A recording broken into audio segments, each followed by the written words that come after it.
What is up, bros? Anybody care to lax? Welcome to the first ever episode of the Crease Dive, your one-stop shop for all things lax, brought to you by Barstool Sports. I'm Jordy from Barstool Sports.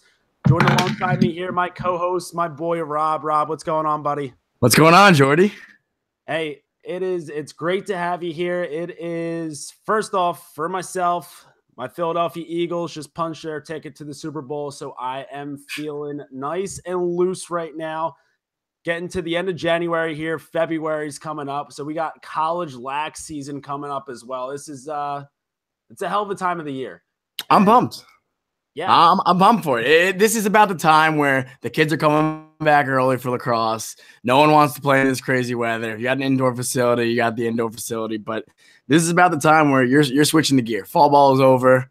All that's put away, and you're looking at the teams you're playing against moving forward. So I'm excited. yeah, those practices, the first few weeks of the season, while you still got the Super Bowl going, and you have that Saturday morning practice, the Saturday before the Super Bowl, and you are just hating your life. You cannot wait to get out of there and then get in one for the rest of that weekend. So for all you boys out there who getting back into the swing of things, getting the season going, we know that you're hating it right now, but we Grinding it out. Yeah, I would say once the Super Bowl ends, that's officially when college lacrosse starts. Yeah, that's once the silly little NFL dies down, that's when all eyes across the world are on NCAA lacrosse because it is the sport of the motherfucking future, baby. Of course. And best game on 2 feet. We may joke about it from time to time being the sport of the future. We may, joke about lax here and there, how it's going to take over. It's not a joke anymore, though. If there's one question that I get the most at Barstool Sports, for the question that I get the most is why don't I kill myself already? And I don't have an answer for you right now. But the second most asked question is when is Barstool finally going to get a lacrosse podcast? And I'm happy to announce that the answer is right here and right now. Yeah. I mean, I think this is an amazing platform. The demographics there, lacrosse, I'll say it again. It is the fastest growing sport, and you need more than one platform to get all your information. So I'm excited for the rest of the season to get this podcast going and the future. Do you want to touch up a little bit about kind of our game plan moving forward with Crease Dive? Yeah. So, lacrosse, it's a growing sport. And with that, the coverage for the game has to grow too. But we're not going to come out here, give you X's and O's, talk about, we're not your coach talking to you about game film. This is going to be a podcast by former players for the players, just out here shooting some shit, getting a little stick talk going and, bringing you everything that you need everything you need to know without any bullshit. So, I think it's going to be a fun time, and I think, it's going to be a lot like just going out there, like a pregame shoot around. Everyone's feeling loose. Everyone's just looking to, rip load of highs, no real rules. And that's what we're going to be all about here. Yeah, I mean, we know that lacrosse changes on a weekly basis. There's always a new top one team in the country that following week. People are getting knocked off left and right. So to have a universal place where you can go to get that information and hear it from two former lacrosse players on a Barstool platform, it's stick talk. I'm pumped. I'm really excited. Now, so when we do talk about former players, for myself, there is a reason why I blog lacrosse right now and I do not play. Now, I grew up in a pretty lacrosse crazy town. I'm a Philly guy, Philly suburb guy.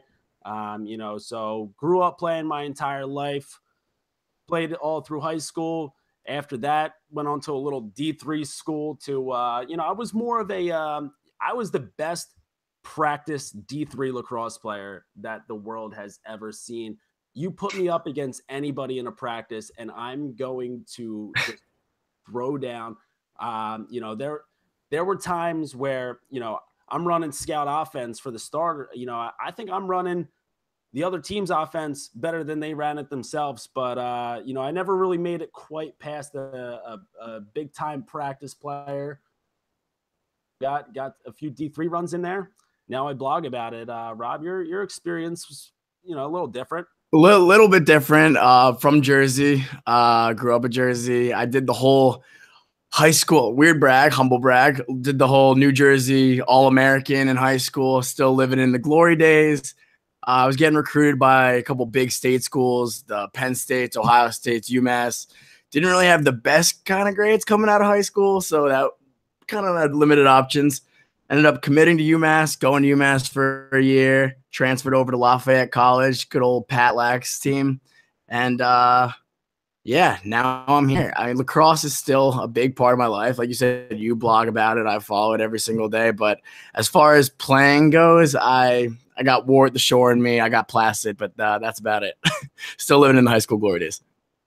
Yeah, I mean, right now we're just both a couple of beer league heroes. Exactly. Looking to talk lax, and we're really excited that some of you out there are going to be excited to listen to some lax talk. And we're just here looking to give you that good shit. And so why not jump right into it? Let's talk about this season that's coming up here. Let's do it. I mean, just an unbelievable 2017 season. The every single week it seemed like there was a new number one team in the country. It was just back and forth all season long with different teams showing up. And then it was all capped off by that senior class at Maryland finally getting it done. They went to the Final Four for 4 straight. Yeah, every single year that they were in college, they were in the Final Four. They lose back to back natty champs. They finally get it done last year. So I mean, it's an incredible year for lacrosse. 2017 was. We're hoping that 2018 is the same way. So, Good feeling, man. It's going to be tough to predict what teams are going to be number one in the country if it all plays out like it did last year. But what teams are you looking at this year that are jumping in on that spot? Yeah, I mean, you got to look at Maryland again. I mean, I know they lost all those seniors, and like you said, they had basically, I wouldn't even call it a Cinderella story because it's Maryland lacrosse, but to end the way that they did and for that senior class to go out the way they did, that was just so special, and which is why we love sports so much. Just an incredible story. I mean, you can't not look at Albany with Tahoka coming in alongside of Connor Fields. That team is just going to be absolutely electric to watch all season long. On paper, Yale is probably across the board one of the best teams in the country, but you're playing in the Ivy League, and that's a stacked conference. Those are two of the top teams that I'm looking at. I also got Villanova kind of as my dark horse of this year. As far as that goes, I mean, you want to touch up on them? What do you got? We lagged out.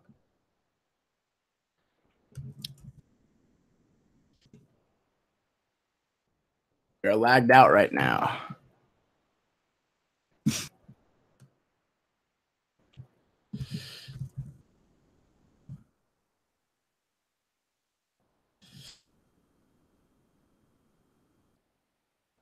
Fuck.